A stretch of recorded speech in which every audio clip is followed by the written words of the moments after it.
I believe that we need to create way more habits of reflection and just a general checking in with ourselves. Because if we know our why, but we don't act upon our whys, are we then just wasting time?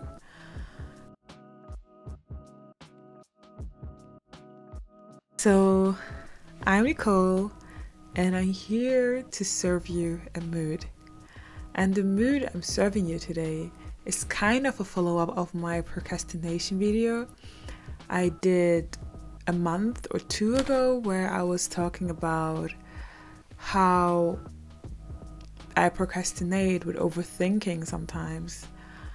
And on the search of that and just thinking about all these things, I came across the concept of your why, finding your why. It's been coming across me a couple of years, but I feel like now is the first time I'm really diving deeper in it again, in the concept of the personal why and the why that moves you and to create or to, I don't know, do whatever you really want. So I'm just going to be rambling about that today. So the first question I'm asking you and myself is, what do you expect from life? And what does life expect from you? This quote, these questions are from this woman I heard in a TED Talk. I don't know quite her name at this moment, but I will link her down below so that you can check her out. It was completely stunning to hear this question. It really moved me to get this question asked. What do I expect from life? Me as a personal Nicole self, and of course my collective self as well, has an idea of what I want for this life. But I'm just trying to stay today on the individual level. So asking myself this question open, of course, up way more questions. So today is not the answer day. Today is the question day. And what I realized is that the concept of the why and everything that comes with it is such an holistic approach that we should see that our whys, our individualism, our collective identity is so much intervened that it's not really easily detectable that we say, okay, my why is to become a photographer, so I just take pictures.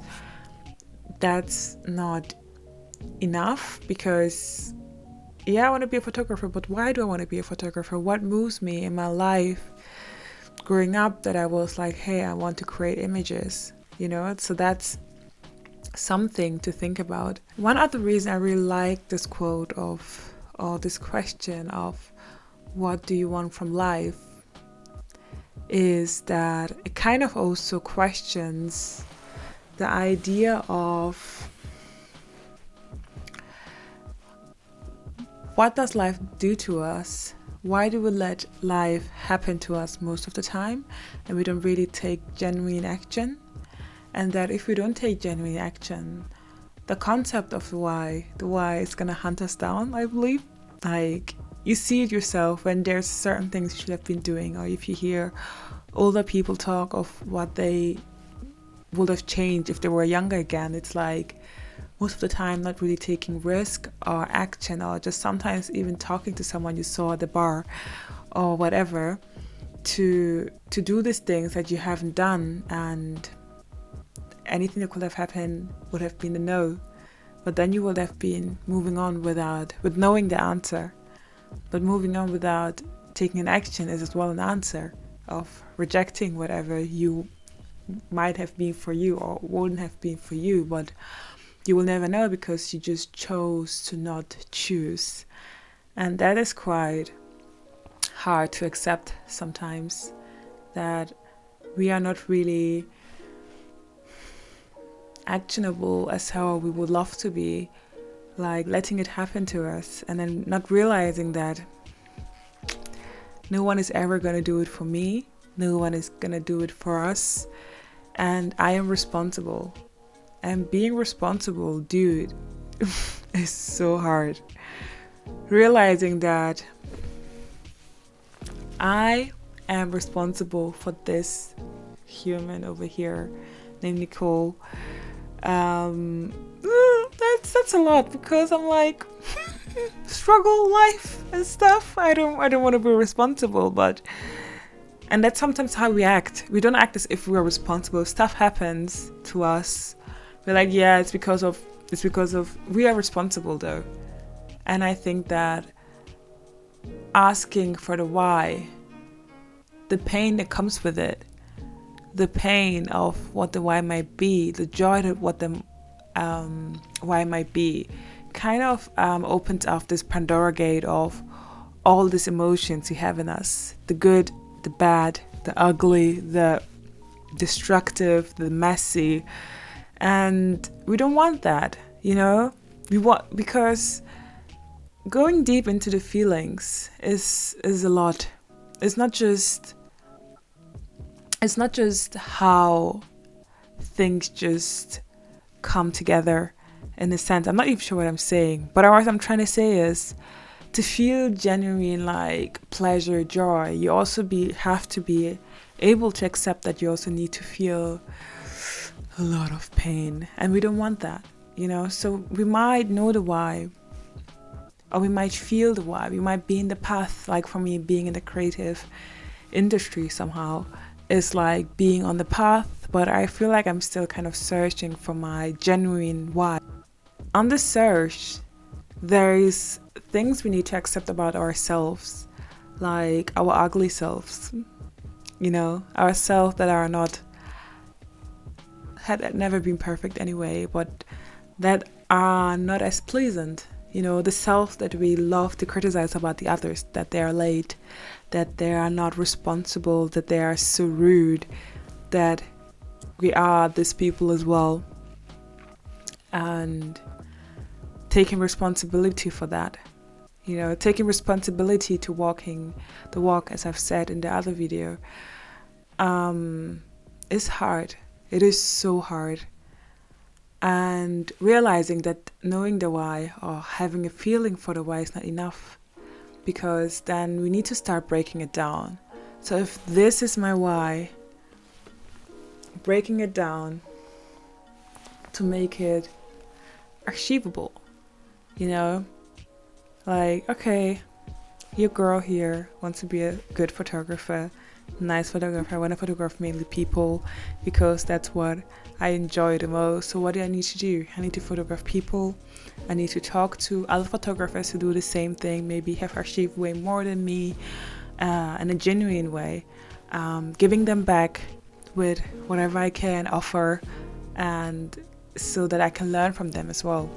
So that's one step of getting there, but there's so many steps that I need to follow through to get there. So if whatever you want to do, you also have to remember that you need to go all the steps, and that especially you're not gonna do it by yourself, in a sense. Of course it is for you, whatever, but you're not just taking everything in, you're also giving back to the community you're from, in a sense.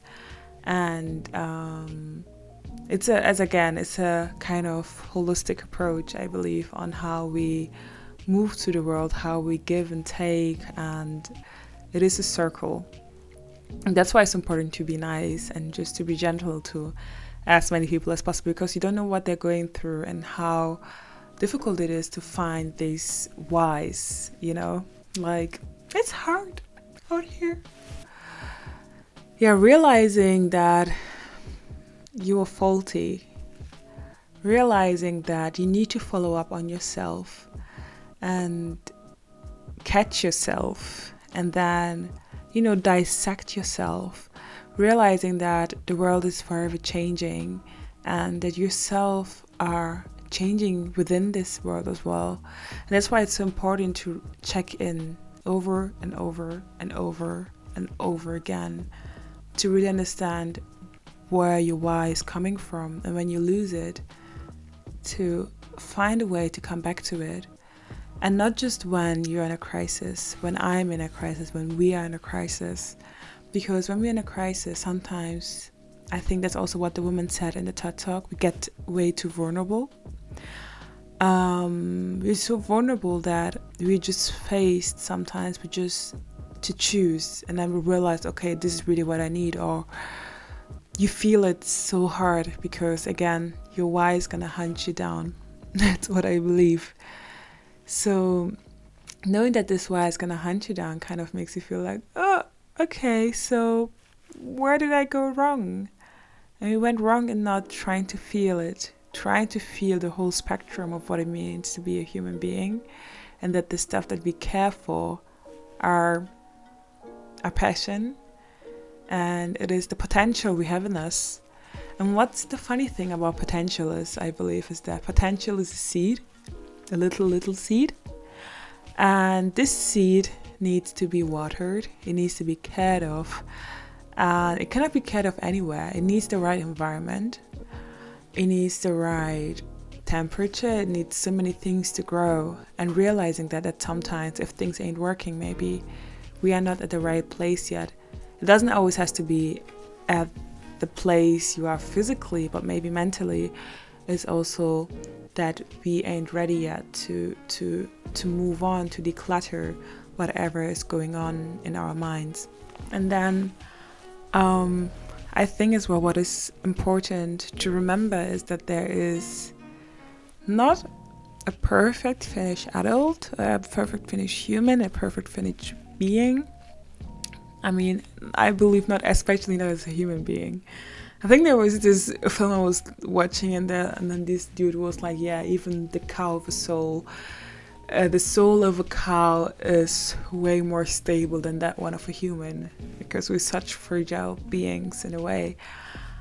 And that made me kind of laugh, because it's just, I don't know, it's just somehow true. We are like, yeah, we think a lot and we overthink a lot.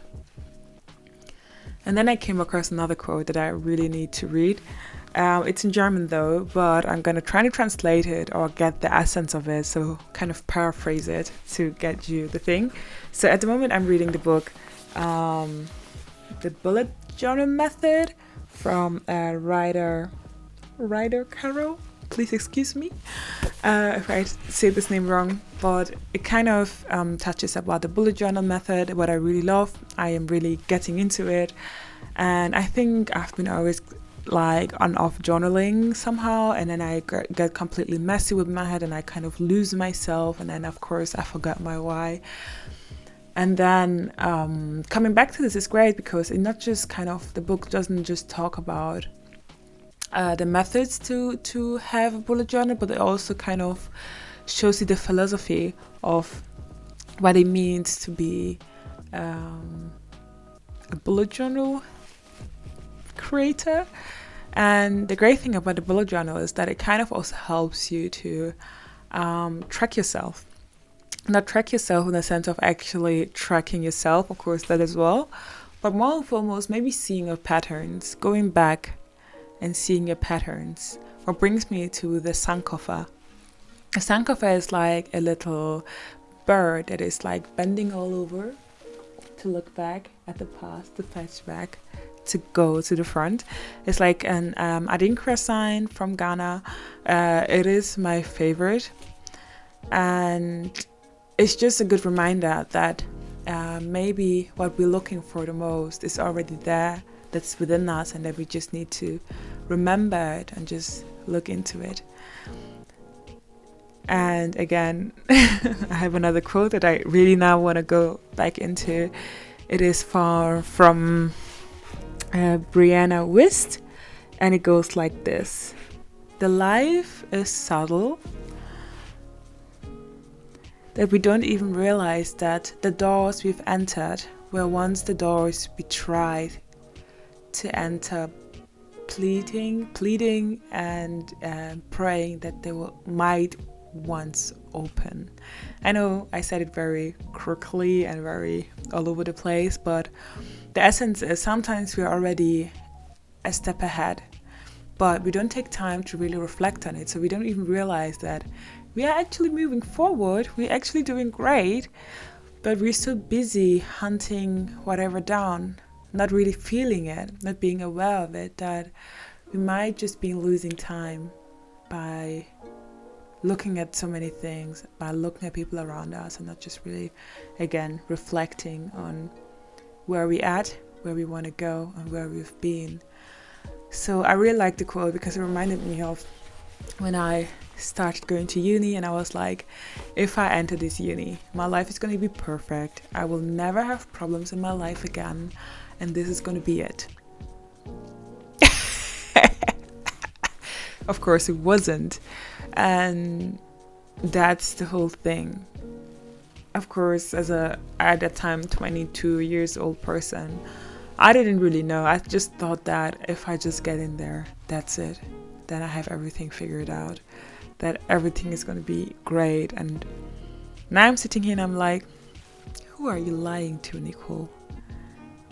You know? And I'm just realizing so many things about myself and the people around me and the way I interact with people around me, and that there's so much I need to learn. There's so much I need to just dissect. There is ego to kill, my personal ego to kill, so that it doesn't, sabotage me.